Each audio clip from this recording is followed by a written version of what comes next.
తండ్రిగా తల్లిగా వారు నిర్వహించాల్సిన విధిని నిర్వహించారు, నిర్వహిస్తూనే ఉన్నారు.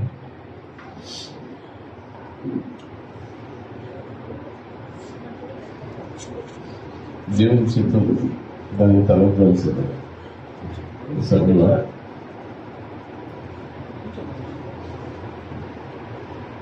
ప్రదేశంలో ఉన్నారు, చాలా మంది పెద్దలు వచ్చారు.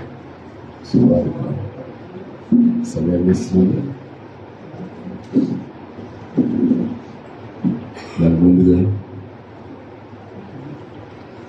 2 మాటలు తెలియజేయాల్సిందిగా సంఘపక్షాన మా సంఘం నుంచి, మన సంఘం నుంచి రాజేష్ గారు, లోకరాజ్ గారు, శేఖర్ గారు ముగ్గురు మాట్లాడిన అనంతరం దైవజనుడు అభిషేకులు 2 మాటలు తెలియజేస్తారు. అటువంటిగా రాత్రి పగలు ఒక కన్న కొడుకులాగా ఏ రాత్రి అంటే ఆ రాత్రి మీద వచ్చి ఆమె ఆరోగ్యం కోసం కష్టపడినటువంటి డాక్టర్ నిన్నటి దినాన రాజేష్ గారు, డాక్టర్ గారు పోటీ మీద అందరు పాదసేవ చేసుకొని కాళ్ళు నొక్కారు. శేఖర్ గారు అందరూ ఇంచుమించు మీరు అందరూ వచ్చిన వారు అందరూ ఒక్కొక్కరు పేరు చెప్తే సమయం సరిపోయింది. సమయంలో మీ బుక్కులు వచ్చి త్వరగా తెలిసిన తర్వాత దైవజనులు అభిషేకులైన వారు 2 మాటలు తెలియజేస్తారు. వారికి సమయాన్ని డాక్టర్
అంతా ఫ్యాషన్ లైట్ మీద రండి. కానీ ఎక్కడ సేవ అయినా అమ్మగారు కూర్చొని అనేక మంది దెబ్బలు తయారై ఎన్నో మార్లో యాక్సిడెంట్లు అయినా కూడా అమ్మగారు జరగలేదు. చివరి వరకు మరి ఆవిడ మంచం పట్టినంత వరకు కూడా ఆమె సువార్తలు అంటే ఎక్కడికి వెళ్ళారంటే పొందుకు ఎక్కడికి వెళ్ళి ఉంటారు, అది చివరిది. అందుకని ఎప్పుడు కూడా ఆమె విసుకలేదు. మరి సువార్త విషయంలో మరి ఆమె వాయిస్ కానీ చాలా ధీటుగా ఉంటుంది. ఇవన్నీ చెప్పుకుంటూ పోతే మనకి ఏంటంటే గుండెలో బాధ ఉంటుంది, వేదన ఉంటుంది. కానీ ప్రభునందు మృతులైన వారు ధన్యులు. యాక్చువల్గా ఒకరోజు అయ్యింది, అయ్యగారు పరిచయం చేస్తున్నారు, ఇంకా ఇంట్లో వాళ్ళంతా పనులు చేసుకుంటున్నారు. అమ్మగారిని చూస్తే చాలా చాలా నాకు ఏడుపు వచ్చింది. మరి అయ్యగారు చూసారో లేదో. ఒక్కరోజు అయ్యింది, అంతో నేను ఎప్పుడు కలవరపడలేదు, వెళ్ళేవాడిని ఏదో చేస్తే వచ్చేవాడిని. కానీ మరి ఎందుకో దేవుని మీద అలిగినట్లు లేదా దేవుని మీద దేశించినట్టు నాకు కొంచెం కోపం మీద వచ్చింది. ప్రభా, ఎంతవరకు నువ్వు చూడకు ఉందు అని బాధపడి ఎన్నిసార్లు చూసిన. మరి రోజులో పగలో ఎప్పుడో చూస్తే రాత్రి కాలం అమ్మగారే ఉండేవారు. ఆవిడ చేసిన జ్ఞాపకం ఉండేది. అప్పటికే అయ్యగారితో కూడా చెప్పాను, వస్తే ఉంటుంది అయ్యగారు మరి అనేసని. అలాంటిది ఒకే ఒక రోజు దేవుడు మన మొర విన్నాడేమో, ఆయన పాద సన్నిధికి తీసుకెళ్ళిపోవడం చాలా శుభం. ఎందుకంటే ఈ లోకంలో అన్నీ అనుభవించినప్పటికి కూడా ఏదో ఒకరోజు మనం కూడా వెళ్ళాలి. అందుకు మనం ఎవరు బాధపడవద్దు. ముఖ్యంగా జీవన బాబు ఆయన చూడండి ఇంచుమించు కనీసం ఒక 15 కేజీల లాస్ అయ్యి ఉంటాడేమో. మీకు ఎవరికి తెలిసిందా? బాగా తగ్గిపోయాడు. అమ్మగారు ఎప్పుడైతే మంచం పెట్టారో ఆయనకి మరి ఆయన సరే తగ్గ భోజనం లేదు, ఏమీ లేదు, అంతా బాగా తగ్గిపోయాడు, సడన్గా లూజ్ అయిపోయాడు. అయితే ఇవన్నీ ఎందుకంటే మనకు ఒక మార్గం, ఆ సత్యం అనేది కానీ, ఆ న్యాయం కానీ, ధర్మం కానీ, మార్గం కానీ ఇవన్నీ మనకి ఎవరో ఒకరు మనకు బోధిస్తేనే. ఎందుకంటే మన ధన్యులు, దేవుని మనకి పరిచయం చేశారు. ఎక్కడో ఆవిడ పుట్టారు, ఎన్నిసార్లు ఆవిడ మర్చిపోతూ కూడా నా చిన్నప్పుడు పెళ్లి కాకముందు, పెళ్ళి అయిన తర్వాత ఇవన్నీ అమ్మగారు ఎన్నిసార్లు చెప్తూ ఉంటారు. ఎక్కడో పుట్టారు కృష్ణా జిల్లాలో, ఇక్కడికి వచ్చారు, మన గురించి ఏమీ ఉంచుకోలేదు ఈ లోకంలో, కానీ మనందరినీ ఆయన సంపాదించుకున్నారు. అందుకు మనము బాధపడవద్దు. జరగవలసిన కార్యంలో లేకపోతే కార్యక్రమంలో మనము అండగా ఉందాం, తోడుగా ఉందాం. ఇది మంది, మన కుటుంబంగా జరగవలసిన కార్యం మనం జరిపిద్దాం. ఈ అవకాశం ఇచ్చిన వాళ్ళకి ధన్యవాదాలు.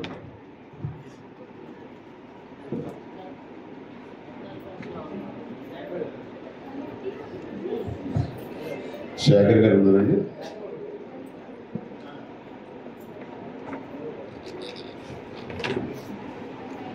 సరే, లైవ్ కోసం అని ఆలోచిస్తున్నాం. బదులైన మాట్లాడినారు లైవ్ వస్తున్నాను. సో ఈ లోపల శోభన్ బాబు గారు కూడా 2 మాటలు తెలియజేస్తున్నారు.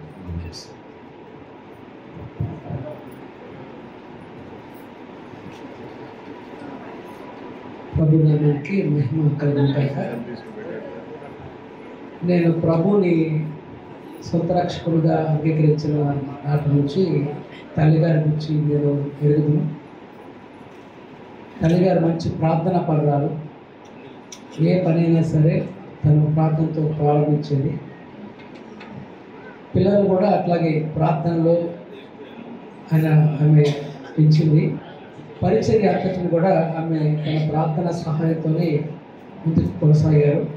స్త్రీల మధ్య ఒక కంచు గంటలాగా తన స్వరాన్ని విడిచి దేవుని వాక్యాన్ని అనర్గళంగా ఆమె వాక్యాన్ని ప్రకటించగలిగినట్టు మంచి తల్లిగారు. మరి ఆ తల్లిగారు ఈరోజు మన మధ్య ప్రభునందు నిద్రించి సంపూర్ణమైన విశ్రాంతిలోకి వెళ్ళారు. దాన్ని బట్టి మనం కుటుంబానికి శారీరక కొంచెం దుఃఖం ఉన్నప్పటికీ ఇది సంతోషించవలసిన గడియ.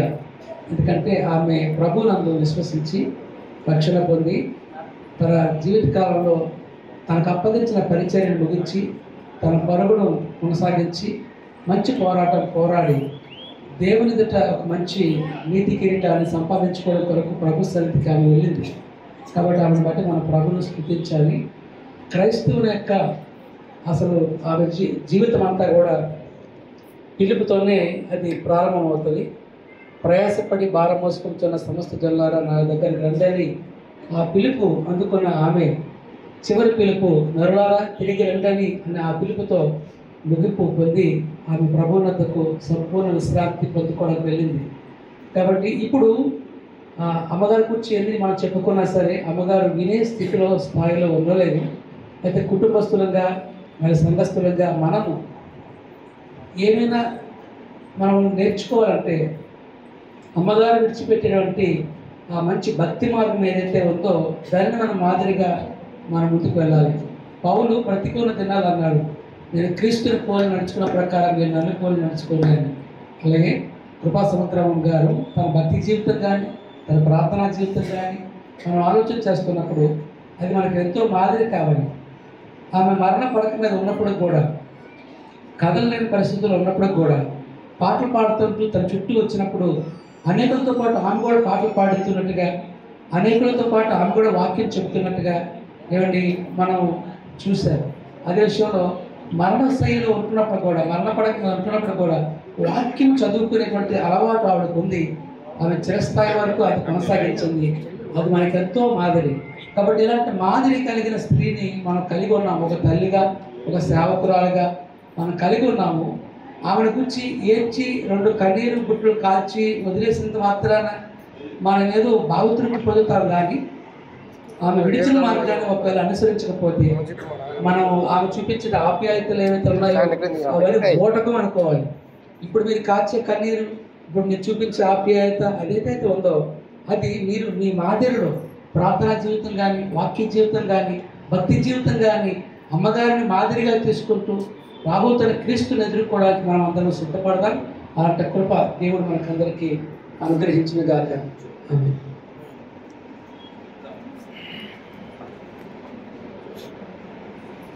ఈ సమయంలో మరి సంతోష్ కుమార్ గారు వారు కూడా కుమారుడు మాటలు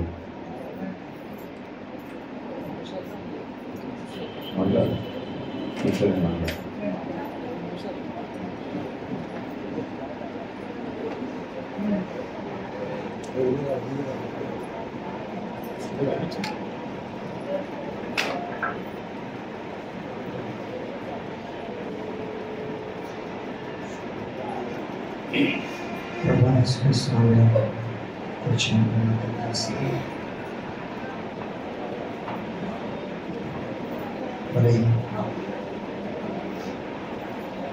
నాన్నమ్మ గురించి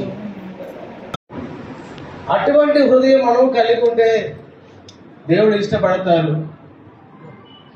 థ్యాంక్ యూ. ఈ 2 మాటలు 9 మాటలు మాట్లాడే అవకాశం ఇచ్చినందుకు.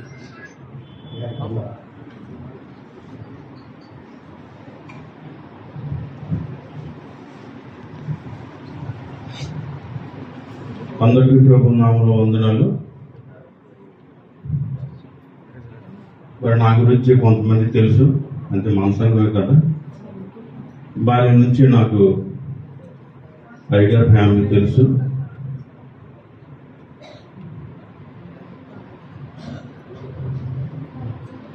డాక్టర్కి ఎదురుగా ఆయనకి పొగటం కాదు, కానీ ప్రతి క్షణం ఫోన్ చేసిన అమ్మగారు. ఒకసారి అమ్మగారు ఇంచుమించుగా ఒక 1 నెల రోజులు అయిపోయి ఉంటుంది, అప్పటి వరకు తనతో మాట్లాడలేదు. ఆవిడ మాట్లాడితే అమ్మగారు ఫోన్లో డాక్టర్ గారితో మాట్లాడారు. నేను అప్పుడు లింక్ దగ్గర ఉన్నాను. ఇంకా ఆయనలో ఆనందం అంత కాదండి డాక్టర్ గారు. ఇంకొకరు ఎవరైనా డాక్టర్ గారు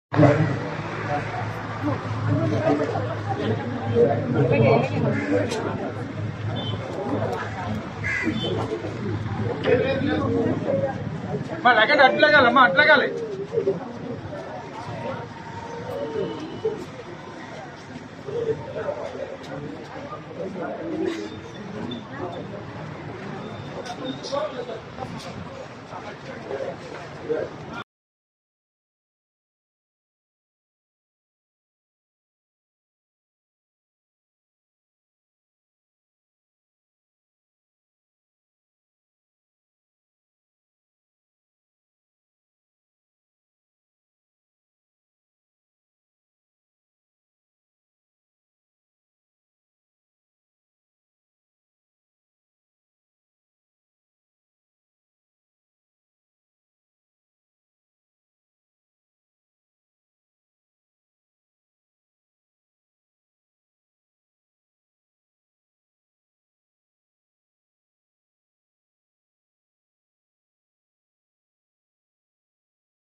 ఇప్పుడే వచ్చాను థ్యాంక్ యూ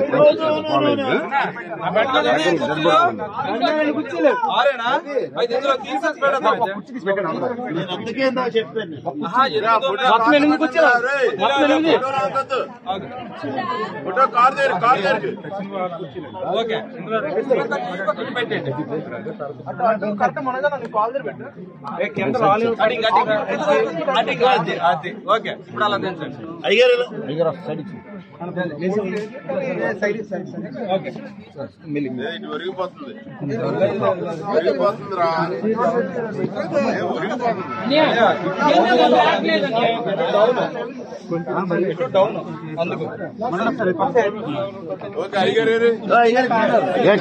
జీవన్ ఎక్కడ డాడీ ఎక్కడ డాడీ ఎక్కడ ఉన్నారు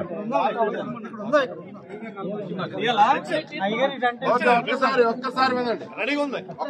ఒక్కసారి దయచేసి దూరం నుంచి వచ్చిన వాళ్ళు ఉన్నారు, మా బంధువులు, అమ్మగారికి బాగా కావాల్సిన వాళ్ళు, సొంత అన్నయ్య పిల్లలు వచ్చారు కనుక వాళ్ళు ఒకసారి హైదరాబాద్ నుంచి వచ్చిన వాళ్ళు ఫస్ట్ చూస్తారు, అందరూ చూద్దరు. కానీ నా మాటకి ఎలాగైతే గౌరవించారో జాయింట్ వచ్చింది ఒక 4 అడుగులు అలా వెనక్కి వెళ్ళిపోతే చూసుకుంటారు.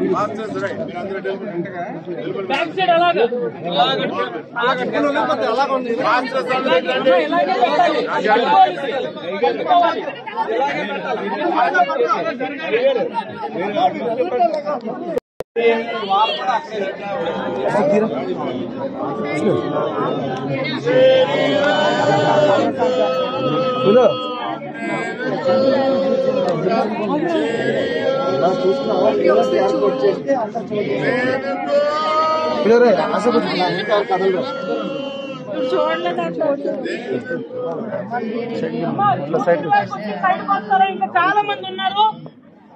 అన్ని సైడ్ కావాలి.